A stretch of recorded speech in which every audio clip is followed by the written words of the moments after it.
ঝগড়া খুব ভালো জিনিস, ঝগড়া করা ভালো। কিন্তু ঝগড়ার শেষে চুপ করে যাওয়া, কথা বন্ধ করে দেয়া একদম ভালো জিনিস না। মানে ঝগড়া হয়েছে, তুমি ওকে ২ কথা শুনিয়েছ, ও তোমায় ৪ কথা শুনিয়েছে। এখন দুজনেরই খারাপ লেগেছে, দুজনেই বসে আছো যে আমি কেন যাবো? ওই আসবে কথা বলতে। এটা ভালো জিনিস না। নিজের ইগোটাকে সাইডে রাখো। আর ওকে গিয়ে বলো যে, "তোকে ছাড়া সব ধোঁয়া, ধোঁয়া লাগে বসে না যেমন কাজে।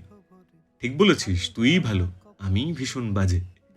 টুকিটাকি সব যুদ্ধের শেষে আমিও হয়েছি ক্ষত।" মানে খারাপ কি তোর একারই লাগে? আমারও লেগেছে। টুকিটাকি সব যুদ্ধের শেষে আমিও হয়েছি ক্ষত। হিসেবের দলে হারিনি তোকেও দিয়েছি পেয়েছি যত। দিতে, দিতে আমি শূন্য হয়েছি এখন যে আমি ফাঁকা। তোকে ছেড়ে আমি বুঝেছি ভীষণ যাই না যে দূরে থাকা। তাই হাজারতম লড়াইয়ের শেষে আমাকে নিয়েই থাকিস। যদি মনে হয় বাদ দিয়ে দিবি তবুও আমায় রাখিস। তোকে ছাড়া খুব একা হয়ে যায় ঝগড়ার শেষে আমি। রেগেমেগে তোকে যা কিছু বলেছি একটাও নয় দামি। প্রতিবার আমি লড়াইয়ের পরে তোকেই খুঁজেছি শেষে। মিস করেছি একগাদা, শুধু বলতে পারিনি এসে। এটাই প্রবলেম না?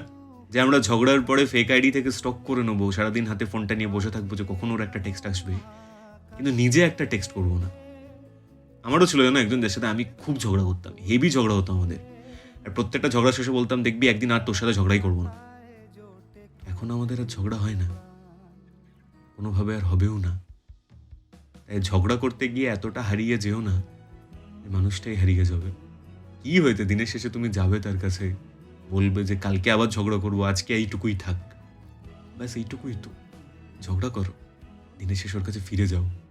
দূরে থাকার চেষ্টা করো না। ঠিক আছে?